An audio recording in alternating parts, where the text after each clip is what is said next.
Hi everyone. So today I'll be applying solution-focused brief therapy and narrative therapy to the cases of Olivia using Corey, Tan, and McMinn as required. Solutions-focused brief therapy focuses on strength, resources, and exceptions rather than problems. Corey in 2021 explained that SFBT helps clients identify what already is working and taking those small achievable steps towards making a big change. For Olivia, the goals would include clarifying her preferred future, noticing moments when she's coping well with academic pressures, and expanding on those patterns. Narrative therapy has distinct goals. Corey, 2021, describes it as helping clients separate themselves from problem-saturated stories. For Olivia, the aim would be to externalize her anxiety and perfectionism, explore alternative narratives, and reauthor a story that highlights her resilience and identity beyond that performance anxiety. The role of the counselor and client differ across the two approaches. In SFBT, the counselor collaborates by asking future-focused questions and highlighting strengths, while Olivia is the expert in her life.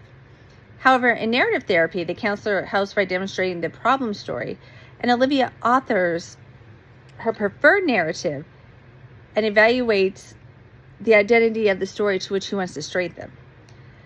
The interventions also differ. For SFBT, I'm going to choose some miracle questions such as, if you didn't have anxiety, what would your life look like? If you didn't worry about that, what would you like?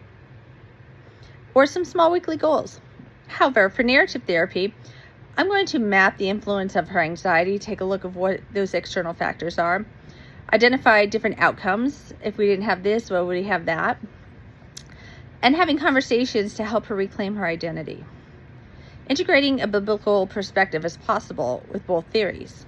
Tan, 2011, emphasizes that Christians' integration should highlight hope, redemption, and God's active work in a client's life. SFBT aligns well with these themes because it focuses on strength and future possibilities. A fitting verse. Philippians chapter 4, verse 13. I can do all things through Christ who strengthened me, which supports Olivia as she envisions herself with her preferred future in God's help. Narrative therapy also aligns with Christian concepts when you really think about it thoughtfully.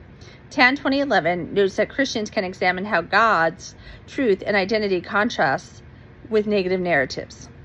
McMinn, 2019, reminds us that spiritual formation involved replacing distorted beliefs and truth written in Scripture. If I had to choose which approach I would use for Olivia, it would be the narrative therapy because she's struggling with her identity and internalized pressure. Though I will say I definitely am more comfortable with using a solution-focused brief therapy for me as a counselor because it has more clarity and structure. Thank you.